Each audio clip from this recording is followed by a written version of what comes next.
Hi everyone, this is Kalyan Kumar and welcome once again to Chemistry Universe. This video is about Frost circles, as I mentioned in the last one. This is a continuation of the molecular orbital theory approach. Only difference is we're going to do the same thing, but we're going to do it quickly.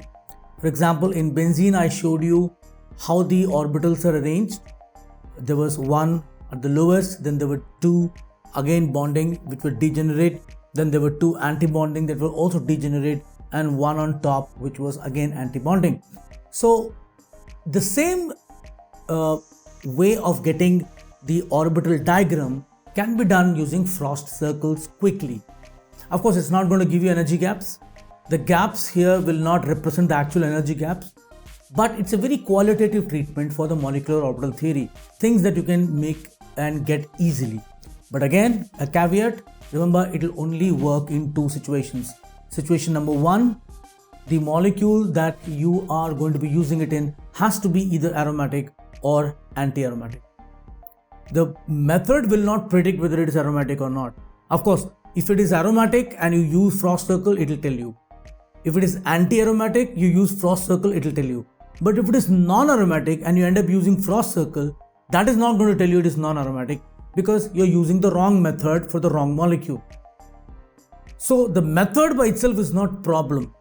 Using it on the wrong molecule is the problem. The second condition is it has to be a single ring.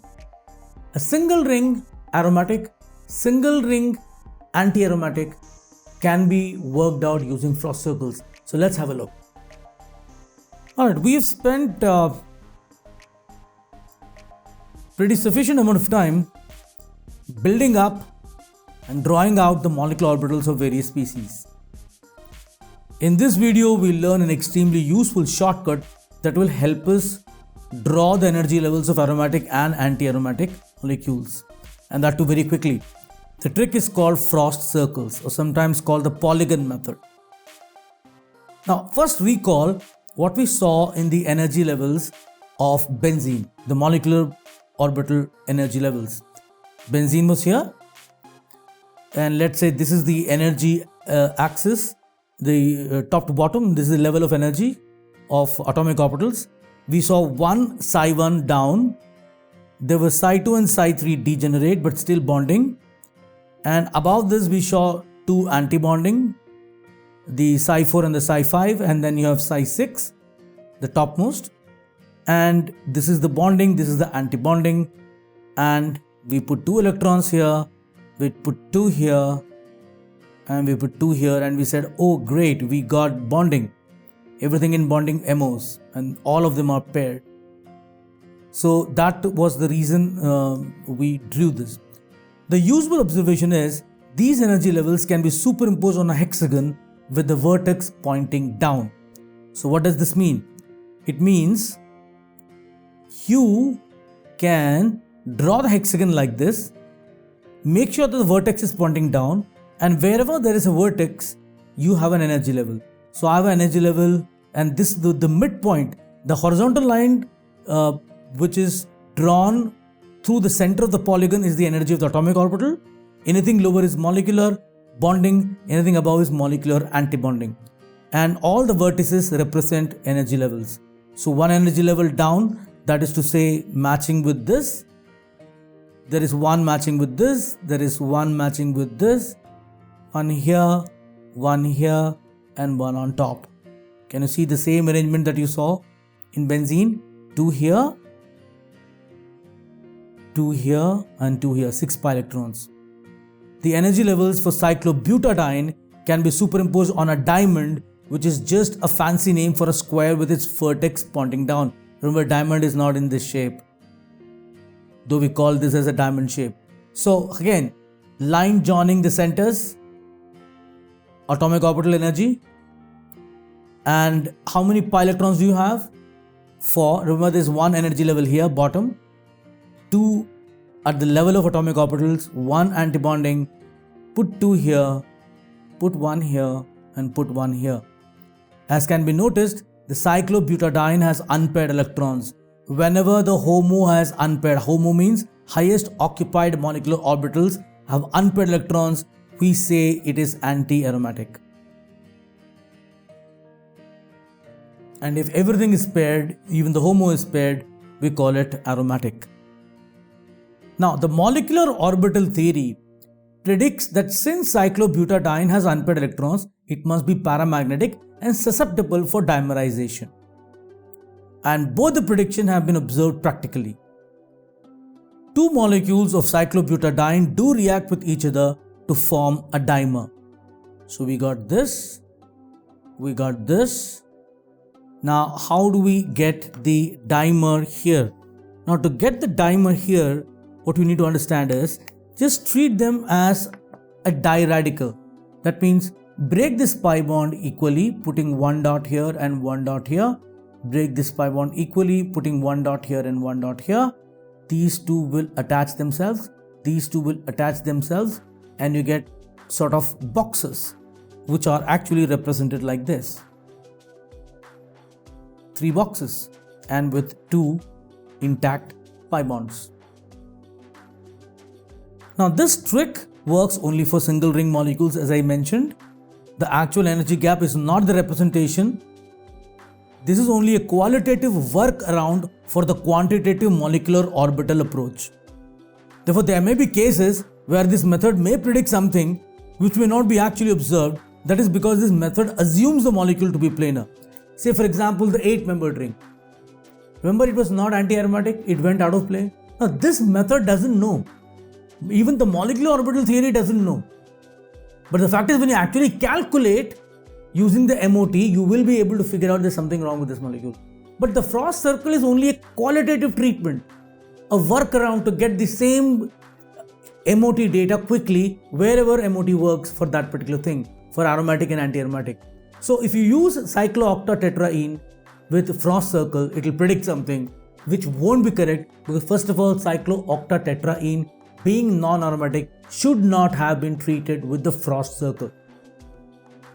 Whether the molecule goes out of plane for some reason cannot be predicted by this method. And remember, this is not a failure of the MOT. As in the cases where the molecule goes out of plane, the arrangement of molecular orbitals is not according to the Frost circle anyway. Now, rather than seeing this as a failure of Frost circle, we may interpret it as a qualitative application of MOT if the molecule is planar. So we will only use it for planar cyclic molecules which can be aromatic or anti-aromatic. Other than a handful of examples where the molecule goes out of plane, this method would pretty much work for all cyclic delocalized molecules. Now, according to Frost circle, a circle is first drawn and then the polygon is drawn inside the circle such that all the vertices of the polygon touch the circumference of the circle and one of the vertices is exactly pointing down. Each vertex then behaves as a molecular orbital. The energy of the molecular orbital increases upwards. The horizontal diameter of the circle is the energy level of the isolated atomic orbitals. A molecular orbital having energy at the same level as the atomic ones is called non-bonding, and those having energies less are bonding, higher are anti-bonding. The total number of pi electrons are then arranged based on the F-bow principle. If all the pi electrons in the HOMO are paired, the molecule is planar and shows cyclic delocalization, then the molecule is aromatic. Those that don't fulfill the above conditions are anti-aromatic. Remember, the assumption is that the molecule is planar and shows cyclic delocalization, which only can imply that the molecule is either aromatic or anti-aromatic, which is why you use the Frost circle in the first place. And remember, again, reinforcing the idea only for aromatic and anti-aromatic. So let's check out some molecules with Frost circle. A 3-membered ring. Well, we know this is aromatic, right? Let's use the Frost circle. Let's draw a circle first. Let's fit the equilateral triangle in it with the vertex pointing down. Each of the vertices becomes a MO. And the horizontal diameter, energy of atomic orbital. So 1 MO here, 2 MOs above it, and there are only 2 pi electrons, both go into bonding. All the pi electrons of the HOMO are paired and the ion is planar. It shows cyclic delocalization and therefore it is aromatic. Let's try with the negative one. The negative one, Frost circle, triangle, energy levels, atomic, molecular. How many electrons do I have? 4. 2 here, 1 here and 1 here. So when the HOMO has unpaired, it is anti-aromatic, assuming it fulfills all the other conditions. Now remember, if you were to be asked, how about this one? It is neither aromatic nor anti-aromatic. You cannot use the Frost circle. So its actual MO orbitals are like this: 1 down bonding, 1 up anti-bonding, simple 2 p orbitals forming this. So you must have seen this in chemical bonding: 2 p orbitals, 1 giving a bonding MO, 1 giving the anti-bonding MO, and that is how it happens. And the 2 electrons are in bonding. They are definitely much better than the anti-bonding. So the energy, the molecule does not show cyclic delocalization, so neither aromatic nor anti-aromatic, therefore the molecule is non-aromatic. And here is the energy level. Aromatic is the best in the fact that it has electrons in the lowest orbit. And then you have this guy non-aromatic. Remember, these are not thermodynamic stabilities. These are simply based on the way the electrons are arranged in the molecular orbitals. Let's try a 4-membered ring. And a 4-membered ring, again remember, we need to put this in the form of a diamond inside a circle. It's a square, and atomic energy, and this is the bonding. These are the non-bondings, anti-bonding, and there are 6 electrons, and therefore you can see the highest, the HOMO is paired, so it is aromatic. All the pi electrons in the HOMO are paired, the ion is planar, shows cyclic delocalization, and therefore it is aromatic. If you look at the plus, well, the pi electrons are only 2 now, so they only go into the bonding, so everything remains the same. 2 here, all the pi electrons are filled in the HOMO and they are bonding, which is why this is going to be more stable than the previous one. And we've already seen what happens to cyclobutadiene. Remember, it had unpaired because of the fact that it is 4n bonding, and there are 4 electrons, 1 here, the HOMO is unpaired, it shows cyclic delocalization and hence anti-aromatic. Now let's look at something which is non-aromatic, something like this. Again, there are 2 pi electrons, so here, but there are 3 p orbitals. Remember, this is an empty p, this is also p, this is also p. So these 3 p's will interact and you get 3 orbitals. One will be non-bonding, one will be bonding, and one is going to be anti-bonding. How many electrons? 2. Only go to bonding, so much better than anti-bonding. So this is non-aromatic. Of course, it's not fair to say that therefore the molecule is non-aromatic, because the very fact that we have not used the Frost circle itself implies it's not aromatic. So let's do with the minus. So again you get 3. And how many pi electrons? 4. They go here. So the molecule does not show cyclic delocalization, and it is neither aromatic nor anti-aromatic. But the plus is better than this, because in this minus you have 2 electrons in non-bonding. What about this one? Again, only 2 bonding and anti-bonding, and both are in bonding.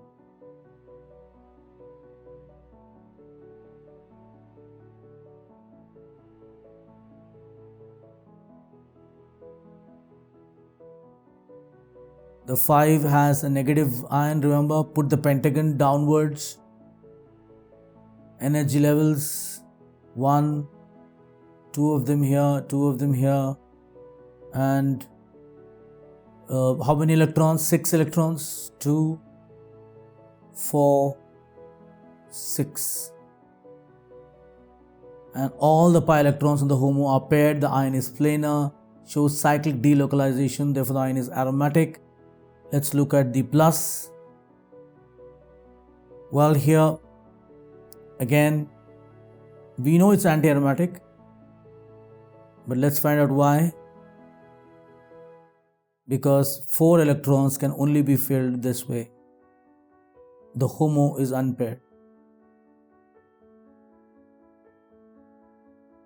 Let's go for a 6-membered ring. Benzene, typical example, we know it's aromatic. Let's check it out using frost circle. Circle, hexagon pointing down. We've already done this. And this is the atomic orbital energy. Bonding, bonding, bonding, and these two and this one, they're anti-bonding. Total electrons are 6. 2 here. That makes it 4 and this makes it 6. HOMO is paired. Let's go for a 7-membered ring. This one has a positive charge. We know it is going to be aromatic. And let's draw up heptagon here. And this is bonding. These two are also bonding. These two are anti-bonding. These two are also anti-bonding. How many electrons? 6. So how do you fill them up? 2 here, 4 and 6. HOMO is paired. Let's look at another 7-membered ring with a negative charge, which we know has to be anti-aromatic. So it's a negative charge here. And frost circle, put a heptagon again.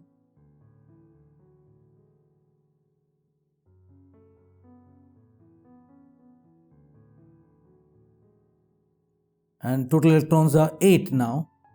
So it will be unpaired. And that too unpaired in anti-bonding. Pretty unstable, I would say. HOMO is unpaired. Let's again go for an 8-membered ring. Now remember, if we were to treat this like in a frost circle, assuming it is anti-aromatic, it will come out to be anti-aromatic. You know, you put an octagon here and you put all the orbitals and then you try to fix the electrons. There are 8 of them.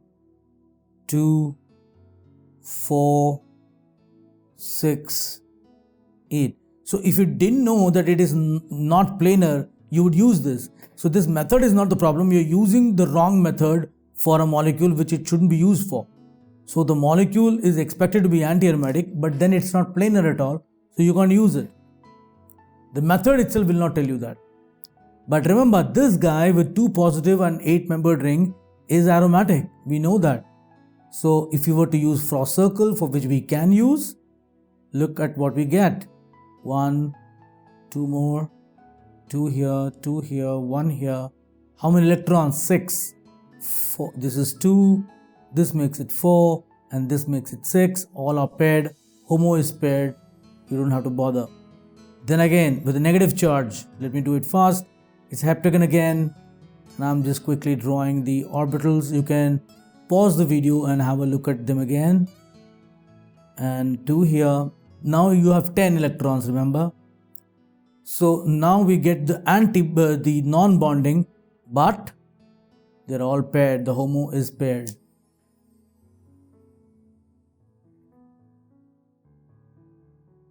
So that was a quick demonstration of the frost circle, something that can bypass the need to know all the levels of molecular orbitals. Again, a caveat here, only for single ringed molecules or ions, and also if it is planar. The planarity cannot be predicted by frost circle. So if it is planar, shows cyclic delocalization, then you can figure out whether it is aromatic or anti-aromatic. If the HOMO is paired, it is aromatic. If the HOMO is unpaired, it is anti-aromatic. With that, we come to the conclusion of this video. I hope this video helped you in figuring out how to use the frost circle. And so now we will end the video. And with that, this is Kalyan Kumar signing off. Have a great day. Goodbye and thank you for watching.